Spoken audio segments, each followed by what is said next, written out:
Hey everybody, if you're receiving this video, it's because you've been on this journey with me called life, at least for the last couple of years. And in particular, you and I have had some conversations about spirituality and faith. And I just felt moved this morning to record this specifically about Lent and about the Easter season. So first of all, I want to thank you guys for entrusting me with these kinds of conversations that we've had.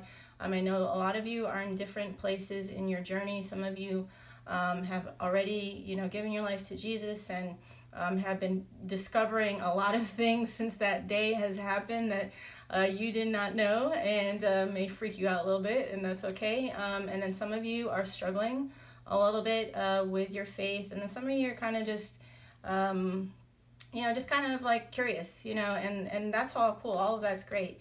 The one thing about spirituality and faith that I tell everyone, it is an individual journey. And it means different things to different people. But what's amazing about it is that there's always growth. There's always personal growth. I've also made it an intention to be more involved in ministry and to teach a little bit more about this book and how to read it and how to understand it. Because I think it's a fascinating book, regardless, again, of whether you're a believer or not. If you believe anything happened in here, which historically a lot of things actually did happen, but I just find it a very fascinating book once I really learned how to read it. When I do share my faith with you, it's never with the intent to make people, believe what I believe or follow and practice, faith the way I do.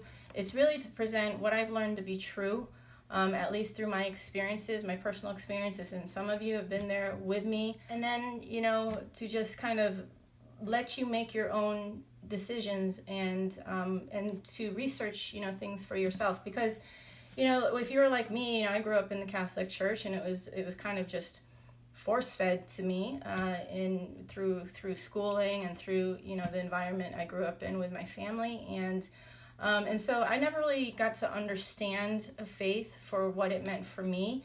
It was just, you follow this and this is the way it is. And then some of you probably maybe didn't even have any kind of environment that reflected spirituality or faith or religion. And so you didn't get any exposure, to that. And what ends up happening, unfortunately, really is whatever we're ingrained with in childhood carries over into adulthood, and we just bring all these assumptions that we create as teenagers, which we know how much teenagers know, but we basically take all of that and carry it into adulthood. Working with people, I found that different life events kind of trigger this curiosity for faith and spirituality. And it's really a good thing. Like I said, if anything, it always leads to at least some kind of personal growth. So anyway, all that being said, I just wanted to speak specifically today about Lent. And today is, the first day of Lent. If you're in the Catholic Church, it was called Ash Wednesday, and, you got the ashes on your head. And I never really understood that, but, it was just something we did. But the whole concept of Lent that I was taught, and that I hear often, is that you have to give up something. It's a season of fasting. It's a season of discipline. It's a season of just like restriction, really. You don't eat meat on Fridays and all these other things. And so there seems to be like this negative connotation wrapped around these 40 days from, Ash Wednesday to Easter. And the 40 days is essentially, not counting Sundays, because Sunday's supposed to be like day of rest. I want you guys to truly understand the meaning of Lent, because it's not about restriction and it's not necessarily about fasting. I'm going to tell you where that came from, but everything again is all in here. And so I encourage you guys to not be afraid of this book. I know I've said it multiple times, it's big, it's intimidating, depending on what version you get. Like, the words don't make sense. It's like not normal English, so get a modern translation so it makes sense to you. There are several. If you need any recommendations, I can give you some. Mine in particular is a study Bible specific to women, and I can actually apply it, in day-to-day life, which is essentially what we want to do. So back to Lent. Lent was really all about the 40 days that Jesus spent with the devil before he began his ministry. So it was really about preparation. And, there are different Bible scholars that will kind of put their little take on it. But again, I encourage you to read it for yourself. So there's a great version of the story in both Matthew and in Luke. I feel those two books are probably the most thorough in terms of documenting the life of Jesus from the beginning to the end. And God, still fascinates me that it was like only 3 years, but what a significant 3 years of life and the impact it has had thousands and thousands and thousands of years later. I'll never accomplish anything in 3 years that everybody's going to be talking about, centuries later. So Jesus spends 40 days in the desert with the devil, and the devil tempts him 3 times. And so, he was fasting, and devil said, just turn the rocks into bread. And he said no. And then the devil said, if you really believe in God, just throw yourself off of the cliff and you'll be saved. And, Jesus said, I don't need to do that. And he says, if you just bow down to me, then, I'll give you all the power. And he says, whatever, see you later, devil. And that's essentially, those are things that we go through all the time, right? We're tempted in all sorts of different ways. And sometimes people, talk about temptation, like thinking it's such a terrible thing, stealing, lying, cheating, all those kinds of things. But when you think about it, we really are tempted like every single day on different levels. But it's about an awareness of how much power you have like within you and tapped into you, versus how much power do those temptations actually have. And so this whole concept of fasting, I think, which I do believe in, and I've done many periods of fasting. Just recently I did 3 days of water only. It was absolutely amazing, completely spirit driven. And what I mean by spirit driven is like I did not feel hungry at all. And I was doing meal prep videos. I was actually recording meal prep videos.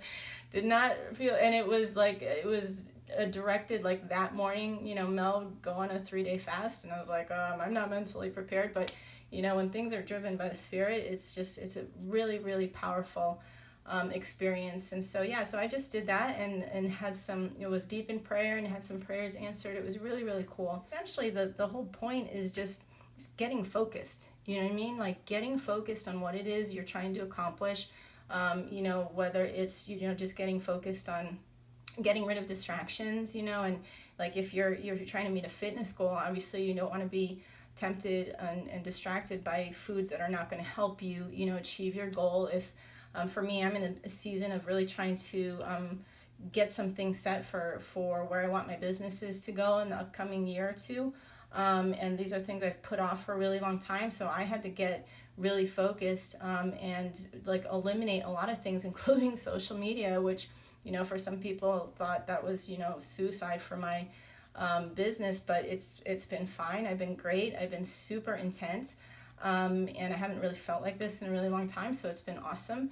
So I'm basically fasting, from social media, but it's to get me focused on something else and being productive.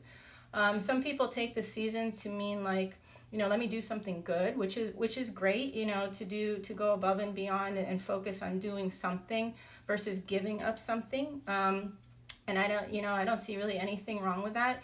But on top of that, what I would recommend if you're kind of going that route and want to make the most of this season, because a lot of you are in transition seasons, is so the reason you're getting this video. A lot of you guys specifically are in a season of transition.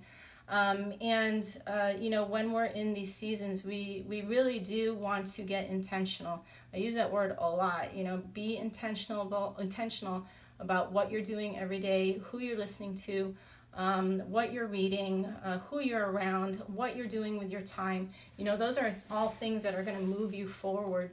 And this is a great season to do that. I'll tell you, and I'm all about patterns and paying attention to kind of weird stuff like that. But, over the past several years, I will say, a lot of success that I've seen and a lot of remarkable things that I have seen. And when I say remarkable, I mean supernatural. You know, things that I've seen in myself and with my friends have happened in this season. You know, and I don't think that's a coincidence. So again, I just kind of wanted to throw this out there and encourage you, get in the Word. If you need help learning how to do that, you know, one real easy way to do that, guys, is to study devotionals. And devotionals are just little, like 5 to 10 minute studies. And you can download those like in a Bible app. You can buy books on that, you know, and there are some devotionals that are 3 days long, some are 5 days long, some are 40 days long. You can find all sorts of different ones on all sorts of different topics. Like I'm actually working through one about going after your dreams, you know, and really thinking big, and, you know, referring to biblical stories for that, which is awesome. I've sent some devotionals that are specific to Bible study, so you can actually take a book, like let's say the book of Samuel, you know, and which is about Samuel and David's life, and trying to learn more about that. So it'd be more like of a study devotional. So there are all sorts of different ones. And so depending on your season, you can just kind of look up, you know, what's interesting to you, and it'll literally walk you through, and it makes it really easy to kind of learn how to read the Bible. Man, I know I was a little bit all over the place with this one, but I'm telling you, like I really felt very strongly this morning that there's a lot of great stuff happening in my life and in your life, which is why you're getting this. Know that I pray for you guys every single day, and you know, I'm just a phone call away or a text away if you need me.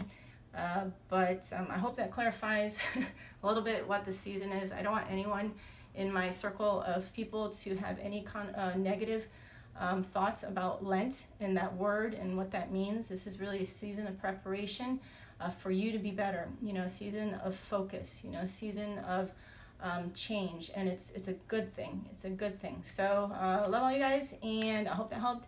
And I'll talk to you soon.